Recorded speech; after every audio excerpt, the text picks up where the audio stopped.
Hello friends, అందరికీ నమస్తే అండి. అందరూ ఎలా ఉన్నారు? అందరూ ఆరోగ్యంగా, క్షేమంగా, సంతోషంగా బాగుండాలి అని మనస్ఫూర్తిగా మనందరి తరపున అమ్మవారిని వేడుకుంటున్నానండి. మీ అందరికీ ఒక చిన్న రిక్వెస్ట్. కొత్తగా మన ఛానల్ని చూస్తున్నట్లయితే ఛానల్ని సబ్స్క్రైబ్ చేసుకోండి. వీడియోని పూర్తిగా చూడడానికి ప్రయత్నం చేయండి. వీడియోని చూసిన తర్వాత మర్చిపోకుండా ఒక లైక్ చేయండి, సపోర్టు చేయండి. అలాగే నన్ను ఇంత చక్కగా సపోర్టు చేస్తున్న ప్రతి ఒక్క దైవ బంధువుకి పేరు పేరున నా హృదయపూర్వక ధన్యవాదాలు. మన సాయి సద్గురువుల అనుగ్రహం మనపై సదాకాలం ఉండాలని, మన కష్టాలు, మన బాధలు, సమస్యలు అన్నీ కూడా బాబాగారి నిండైన అనుగ్రహంతో, చల్లని దీవెనలతో త్వరలోనే తొలగిపోవాలి అని నేను కూడా మీ అందరి తరపున బాబాగారిని మనస్ఫూర్తిగా పాదాలంటి వేడుకుంటున్నాను. మరి ప్రతిరోజులాగా ఈరోజు కూడా మన సాయి మనకు ఒక మంచి సందేశాన్ని అనుగ్రహించారు. బాబాగారు చెప్పేటువంటి సందేశం మన జీవితం అంతా కూడా మనల్ని కాపాడుతూ ఉండే ఒక గొప్ప రక్షణ కవచం. మనకు ఆ రక్షణ కవచం బాబాగారు అనుగ్రహించేటువంటి మంచి మాటలతో, మంచి సందేశాలతో ఎప్పుడూ కూడా మనల్ని అంటిపెట్టుకొని ఉంటుంది. బాబాగారి అనుగ్రహం పొందడం అంటే ఎంత సులభమో దాన్ని నిలబెట్టుకోవడం, ఆ మార్గంలో నడవటం కూడా అంత కష్టం. ఎందుకంటే ఎన్ని కఠినమైన పరీక్షలు ఎదురైనా, ఎన్ని సమస్యలు ఎదురైనా కానీ ధైర్యంగా పోరాడగలిగే శక్తి మనకి సాయి సద్గురువులు అనుగ్రహిస్తారు. ఈరోజు కూడా బాబాగారు చాలా మంచి సందేశాన్ని అనుగ్రహించారు. శ్రద్ధతో, భక్తితో బాబాగారి పాదాలను నమస్కరించుకొని వినండి. తప్పకుండా జీవితంలో మంచి జరుగుతుంది. మనకు బాబాగారు చెబుతున్నారు, తల్లి, నీ జీవితాన్ని అందంగా మలిచి నేను నీకు ఇవ్వబోతున్నాను. ఇప్పటి వరకు నువ్వు చాలా బాధలను అనుభవించావు. అసలు ఇలాంటి కష్టం వస్తుంది అని నీ జీవితంలో నువ్వు ఎప్పుడూ అనుకోలేదు కదా. తల్లి, నీకు ఒక మాట చెబుతాను, వింటావా? బిడ్డ, కర్మ ఫలితాన్ని ఎవ్వరూ తప్పించుకోలేరు. దానిని దాటి వెళ్ళడం ఎవ్వరికీ సాధ్యం కాదు. ఎవరు ఎన్ని ప్రయత్నాలు చేసినా, ఇంకా చెప్పాలంటే ఎన్ని జన్మలెత్తినా ఈ దుష్కర్మ ఫలితాలను దాటిపోవడం అనేది జరగనే జరగదు. కనుక బిడ్డ, నీకు మేలు కలిగించి నీ బాధలన్నీ పోగొట్టే ఒక మంచి ఉపాయం నేను నీకు తప్పకుండా చూపిస్తాను. ఆ దారిలో నువ్వు నడుచుకో తల్లి. నేను చూపిన మార్గంలో నువ్వు చక్కగా నడవగలుగుతున్నావు. కనుక నీ జీవితంలో నువ్వు పోగొట్టుకున్నవి అన్నీ కూడా పొందగలుగుతావు. దిగులు విడిచిపెట్టు. నువ్వు ఏ పని చేసినా ఇది నా కర్మ ఫలితం, బాబా నా కోసమే ఈ పని చేశారు అని నువ్వు అనుకో. కష్టం వచ్చినప్పుడు నేను నీతో ఉండి నీ కష్టం ఎలా తొలగిపోతుందో, ఆ దారి ఎలా ఉన్నదో నేను నీకు తప్పకుండా అనుగ్రహిస్తాను. తల్లి, ఈ విషయాన్ని అయితే నువ్వు బాగా గుర్తుపెట్టుకో. నేను నిన్ను ఏ సమయంలో కూడా చెయ్యి విడిచిపెట్టను అని నువ్వు గట్టిగా నమ్ము.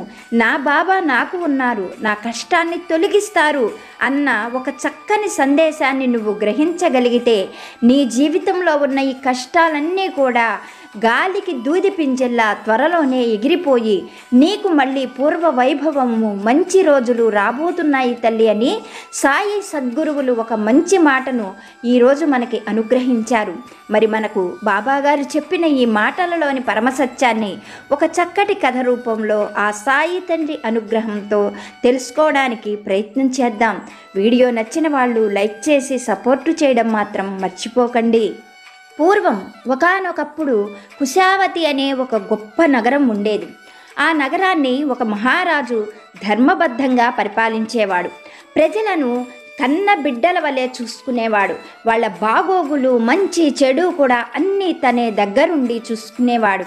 ఆ మహారాజుకు తను ఇష్టపడిన మంచి రాకుమారితో వివాహం జరిగింది. కానీ ఎంతకాలమైన సంతానం అనేది కలగలేదు. మహారాజు ఎంతగానో దిగులు పడుతూ ఉండగా గొప్ప గొప్ప సాధువులు, సత్పురుషులు, పండితులు, జ్యోతిష్కులు మహారాజుకున్న దోషాలన్నీ పోగొట్టి ఒక మంచి యజ్ఞం చేసి అతనికి ఒక మంచి సంతానం కలిగేటట్లుగా ప్రయత్నం చేశారు. అలా వాళ్ళ ప్రయత్నాలు ఫలించి కొన్నాళ్లకు మహారాజుకి ఒక మగపిల్లవాడు పుట్టాడు. మహారాజు ఆనందానికి అంతులేదు. కానీ ఆ మగపిల్లవాడికి సంవత్సర కాలం నిండకుండానే మహారాణి కన్నుమూసింది. అప్పటి నుండి మహారాజు మరొక వివాహం చేసుకోకుండా ఆ కొడుకుని అల్లారు ముద్దుగా పెంచుకోసాగాడు. పిల్లవాడు ఆడిందే ఆట, పాడిందే పాట. ఇలా కొంతకాలం జరిగింది. పిల్లవాడికి 5 సంవత్సరాల వయస్సు వచ్చింది. తన తోటి పిల్లలతో ఎప్పుడూ ఆటలాడుతూ ఉండేవాడు రాకుమారుడు. ఇలా ఉండగా ఒకనాడు రాకుమారుడు తమ తోటలోనే తోటి పిల్లలతో ఆడుకుంటూ అలసిపోయి అక్కడే ఉన్న ఒక చెట్టు దగ్గర నిద్రపోయాడు. ఇలా జరిగిన కొన్ని రోజుల నుంచి రాకుమారుడికి విపరీతంగా కడుపులో నొప్పి రావడం, జ్వరం రావడం మొదలైంది. మహారాజుకి ఏం చేయాలో అర్థం కాలేదు. ఒక్కగానొక్క కొడుకు అలా బాధతో విలవిలలాడిపోతూ ఉంటే చూడలేకపోయాడు మహారాజు. ఎక్కడెక్కడో ఉన్న గొప్ప వైద్యులను పిలిపించాడు. ఎలాగైనా సరే తన కొడుకున్న అనారోగ్యం ఏమిటో తెలుసుకొని అది వెంటనే తొలగిపోయేటట్లు మంచి మందునివ్వమని ఆజ్ఞాపించాడు, అర్థించాడు. మహారాజు చెప్పినట్లుగానే వైద్యులందరూ కూడా తమకు తెలిసినటువంటి గొప్ప గొప్ప మూలికలతో ఔషధాలను తయారు చేసి యువరాజు చేత తాగించేవాళ్ళు. పాపం యువరాజు కూడా ఎంతో బాధ ఉన్నా సరే ఆ ఔషధాలను సేవించేవాడు. అయినా కూడా ఏ మార్పు లేదు. కొన్ని రోజులు బాగుంటే కొన్ని రోజులు బాగుండేది కాదు. ఇలా కాదు అనుకొని వైద్యులు మహారాజుకు చెప్పటంతో మహారాజు ఇతర దేశాల నుండి కూడా ప్రత్యేకంగా ఉన్నటువంటి వైద్యులను పిలిపించాడు.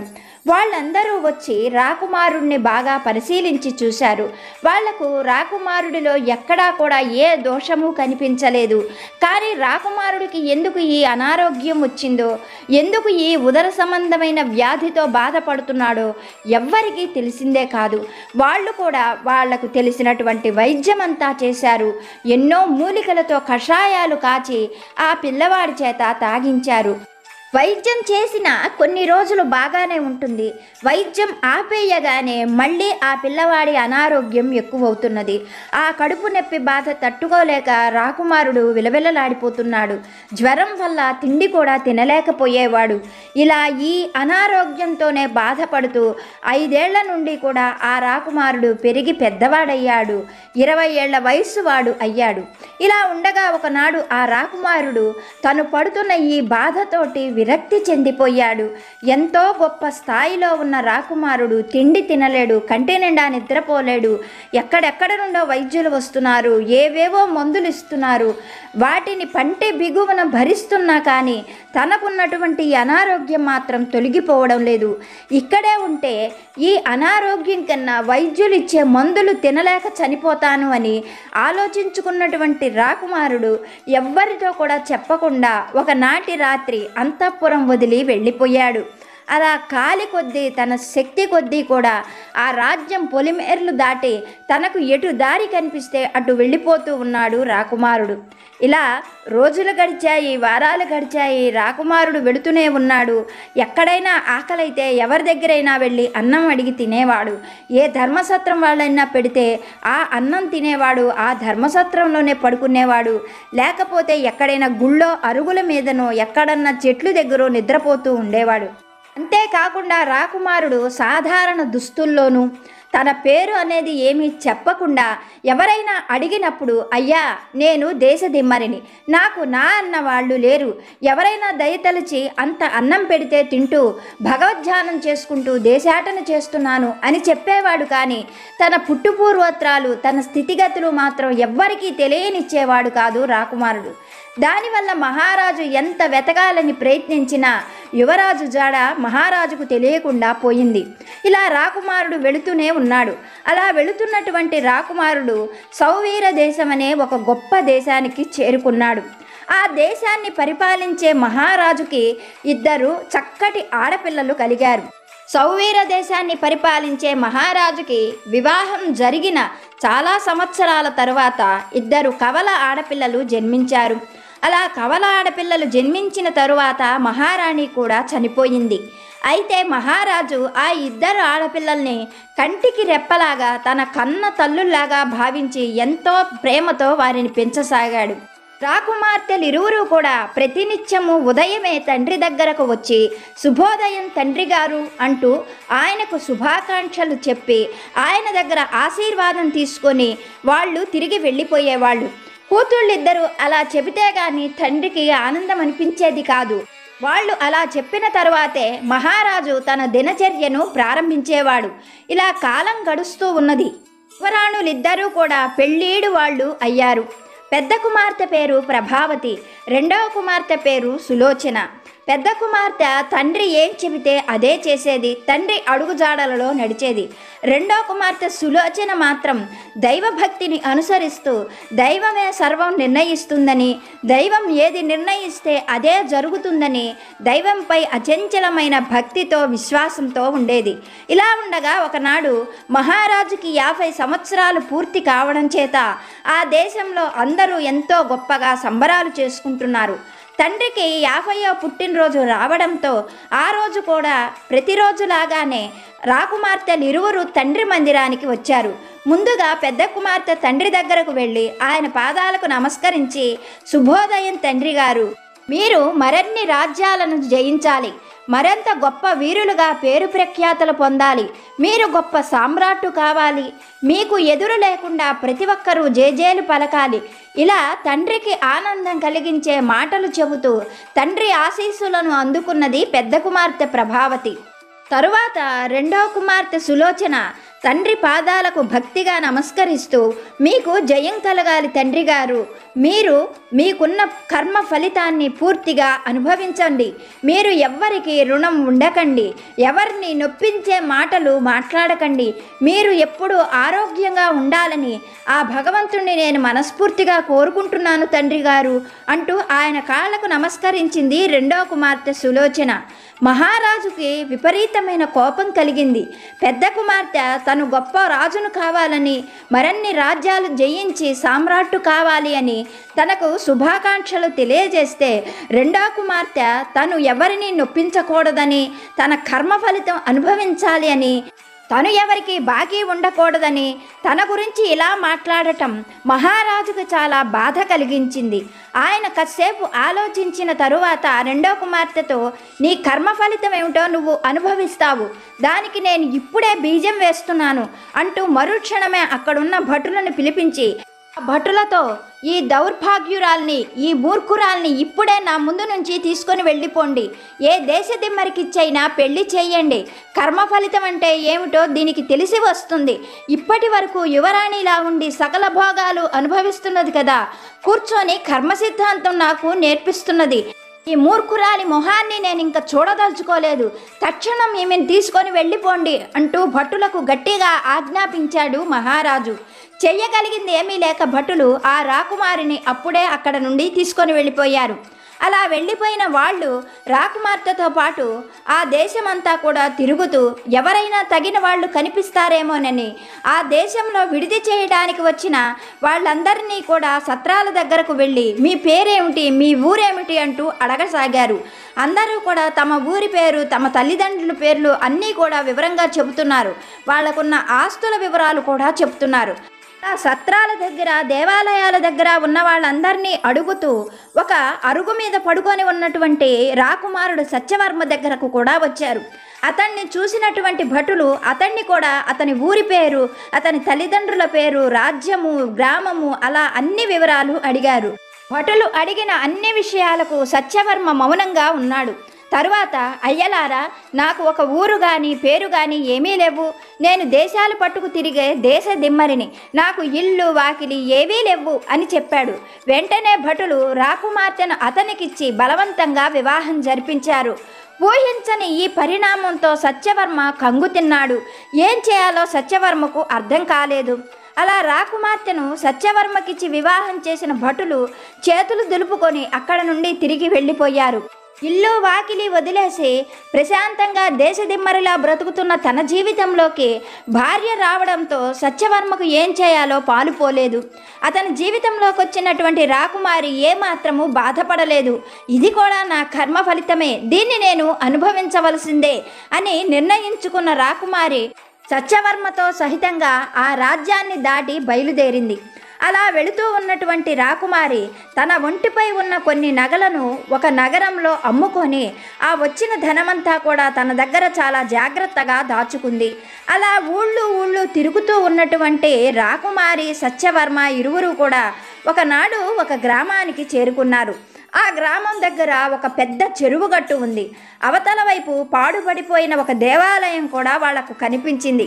అప్పుడు ఆ రాకుమార్తె సత్యవర్మతో, మీరు బాగా నడిచి అలసిపోయినట్లున్నారు, మీరు ఇక్కడే ఉండండి, నేను ఊళ్ళోకి వెళ్ళి మనం తినడం కోసమని సరుకులు తీసుకొని వస్తాను, ఆ సరుకులతో మన కోసం వంట చేస్తాను, మీరు అనారోగ్యంతో బాగా బాధపడుతున్నట్లున్నారు, మీకు త్వరలోనే మంచి వైద్యం కూడా చేయిస్తాను, అప్పటి వరకు నేను వచ్చేదాకా మీరు అక్కడ ఉన్న రావి చెట్టు దగ్గరే పడుకోండి అంటూ భర్తకు తగిన జాగ్రత్తలు చెప్పిన యువరాణి ఊళ్ళోకి వెళ్ళింది.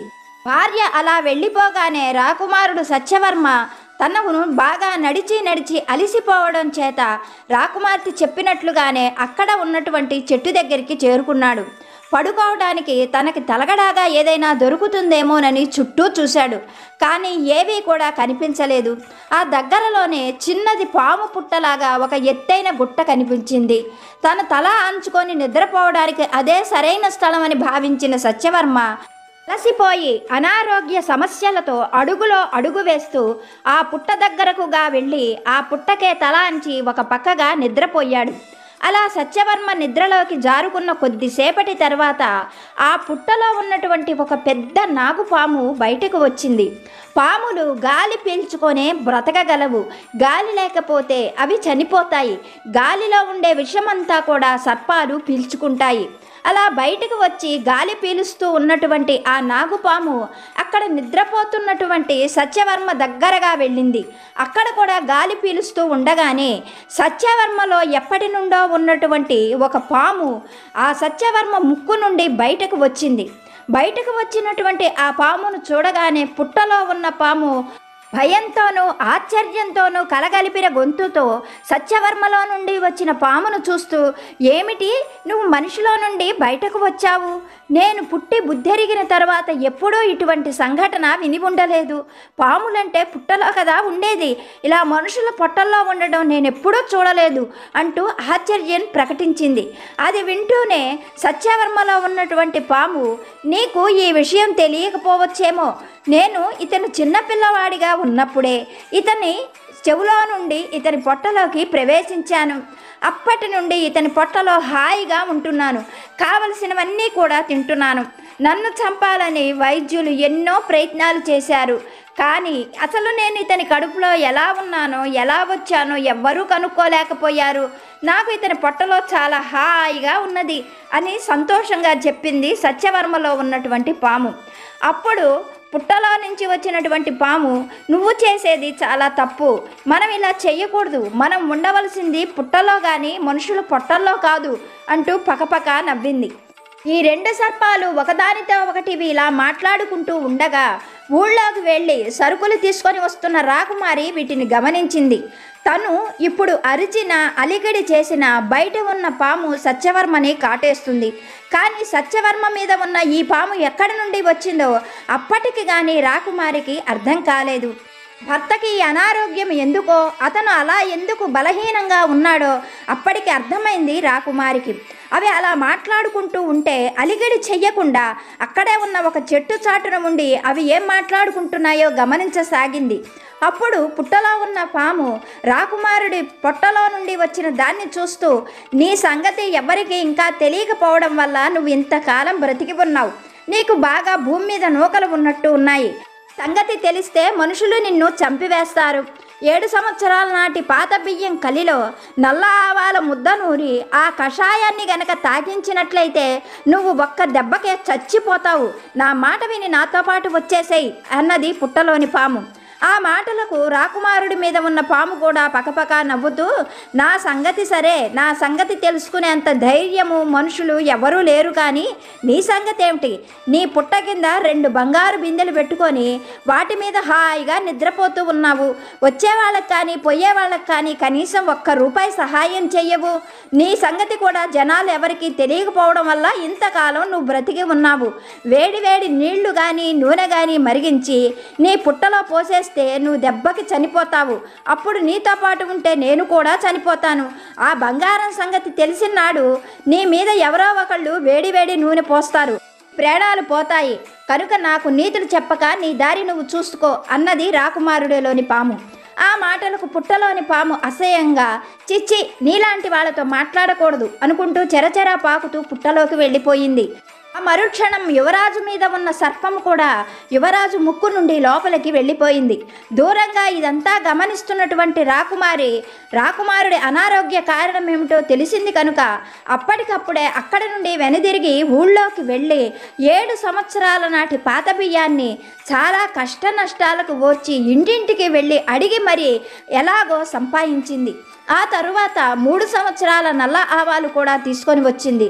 గాఢంగా నిద్రపోతున్న సత్యవర్మను నిద్రలేపి తను తయారు చేసినటువంటి పాతకలి నల్ల ఆవాల ముద్దను భర్తకు అందిస్తూ, మీరు ఇప్పటి వరకు ఎంతో అనారోగ్యంతో బాధపడుతున్నారు, ఈ ఊళ్ళో గొప్ప గొప్ప వైద్యులు ఉన్నారు, వాళ్ళు చెప్పటం వల్ల నేను మీకు ఈ కషాయాన్ని ఇస్తున్నాను, నా పైన నమ్మకంతో ఈ కషాయాన్ని సేవించండి, మనకింకా అన్నీ మంచి రోజులే అని భర్తతో చెప్పింది. తనపై అంత ప్రేమను చూపిస్తున్న యువరాణి మాట కాదనలేకపోయాడు సత్యవర్మ.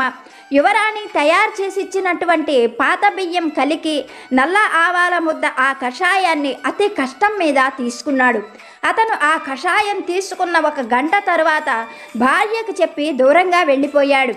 ఆ కషాయం ప్రభావం వల్ల అప్పటి వరకు అతని కడుపులో ఉన్నటువంటి ఆ పాము చచ్చిపోయి అపార మార్గం నుండి బయటకు వెళ్ళిపోయింది. అదంతా గమనించిన సత్యవర్మ ఎంతో సంతోషంతో భార్య దగ్గరకు వచ్చి జరిగిన విషయమంతా కూడా చెప్పి, ఈ విషయం నీకెలా తెలిసింది? మా తండ్రి దగ్గర ఎంతోమంది గొప్ప గొప్ప వైద్యులు ఉన్నారు, చిన్నప్పుడు ఆడుకోవడానికి తోటలోకి వెళ్ళినప్పుడు అది నాలోకి వచ్చి ఉంటుంది, అది నీకు ఎలా అర్థమైందో నాకు తెలియదు, కానీ నా ప్రాణాలు కాపాడడానికి వచ్చిన దేవతవు అంటూ కృతజ్ఞతగా చూశాడు సత్యవర్మ. అప్పుడు భార్య సంతోషంగా నవ్వుతూ, ఇప్పుడు మనం మరొక పని చేయవలసి ఉన్నది అంటూ ఒక పెద్ద మూకుడుని పొయ్యి మీద పెట్టి దాని నిండా నూనె పోసింది. ఇంతసేపటికి నూనె బాగా మరిగి సలసలా కాగుతూ ఉన్నది. అప్పుడు భర్తకి ఒక వస్త్రాన్నిచ్చి ఆ వైపు గట్టిగా పట్టుకోమని చెప్పింది. తను కూడా ఈ వైపు పట్టుకొని ఇద్దరూ కలిసి ఆ వేడి వేడి నూనె మూకుడును తీసుకొని ఆ పుట్ట దగ్గరగా వెళ్ళారు. భార్య చెప్పగానే ఆ మరిగిపోతున్న వేడి వేడి నూనెను పుట్టలో పోసేసింది. ఆ తరువాత కొద్దిసేపటికి ఆ పుట్టలో నుండి ఆవిర్లు రావడం ఆగిపోయింది. తరువాత ఇద్దరూ కలిసి ఒక పెద్ద కర్ర తీసుకొని వచ్చి ఆ పుట్టను తవ్వగానే ఆ పుట్టలో ఉన్నటువంటి 2 బంగారు బిందెలు బయటపడ్డాయి. ఇదంతా కూడా సత్యవర్మ ఆశ్చర్యంగా గమనిస్తూ, నీకు ఈ విషయం ఎలా తెలిసింది అని అడిగాడు. రాకుమారి చిరునవ్వుతో, ఇదంతా కర్మఫలితం అన్నది. అప్పుడు రాకుమారుడు కూడా తన విషయాలన్నీ ఆ రాకుమార్తెతో చెప్పి, నిజమే, నువ్వు చెప్పినట్లుగానే ఇదంతా కర్మఫలితమే, కర్మఫలితం కనుకనే నా కడుపులో అంత పాము ఉన్నది, అది ఉండడం చేతనే నేను దేశదిమ్మరిగా తిరగవలసి వచ్చింది, ఇంతకాలం అనారోగ్యంతో బాధపడ్డాను, కానీ అన్నిటికన్నా కూడా గొప్ప విషయం నీ వంటి గుణవతి అయిన భార్య దొరకడం కూడా నా కర్మఫలితమే అని చెప్పి ఆ క్షణంలోనే ఆ రాకుమార్తెను అక్కడ ఉన్న బంగారు బిందెలను వెంట పెట్టుకొని సత్యవర్మ తన దేశానికి వెళ్ళిపోయాడు. అలా సత్యవర్మతో పాటు ఆ దేశానికి మహారాణి అయ్యింది రాణి సులోచన. ఇలా ఉండగా కుమార్తెను ఎవరో దేశదిమ్మరికిచ్చి వివాహం చేశాను అని ఎంతగానో బాధపడ్డాడు. గొప్ప జ్యోతిష్కులను పిలిచి తన కుమార్తె వివరాలను కనుక్కున్నాడు సౌవీర దేశపు మహారాజు. వాళ్ళు మహారాజుతో, మహారాజా, మీరు చాలా తొందరపాటు పని చేశారు, మీ కర్మలన్నీ తొలగిపోతే మీరు మరుజన్మలో గొప్ప ఉన్నతంగా జన్మిస్తారు అని మీ కుమార్తె మిమ్మల్ని కోరుకున్నది, కానీ మీరు మీ కుమార్తెను తప్పుగా అర్థం చేసుకున్నారు అంటూ జరిగిన విషయమంతా కూడా చెప్పారు. నీ విన్న మహారాజు ఎంతగానో బాధపడి తన కుమార్తెకు లేఖ రాసి అల్లుడితో కూడా ఒక్కసారి వచ్చి వెళ్ళమని, ఆ అమ్మాయిని చూడాలని ఉంది అని ఎంతగానో ప్రాధేయపడ్డాడు. తండ్రి మాట ప్రకారంగా ఒక రోజున తన భర్తతో సహా ఆ దేశానికి వచ్చి వెళ్ళింది సులోచన. మనకు సాయినాథుడు చెప్పే మాట ఇదే, నీ కర్మ ఫలితం పూర్తిగా తొలగిపోతేనే నువ్వు మంచి రోజులను చూడగలవు. నిన్ను బాధించే నీ కర్మ ఫలితం ఈ రోజుతో తొలగిపోతుంది. నేను నీకు అబద్ధం చెప్పడం లేదు, ఇంక నుండి నీకు అన్నీ మంచి రోజులే అని బాబాగారు మనల్ని ఆశీర్వదించి అనుగ్రహించారు. ఓకే ఫ్రెండ్స్, ఇప్పటి వరకు వీడియో చూసిన మీ అందరికీ పేరు పేరు నా హృదయపూర్వక ధన్యవాదాలు. వీడియో చూసిన వాళ్ళు మర్చిపోకుండా లైక్ చేయండి. మరొక మంచి వీడియోతోటి సాయి దివ్యాశిస్సులతోటి మళ్ళీ కలుసుకుందాం. సర్వేజన సుఖినో భవంతు.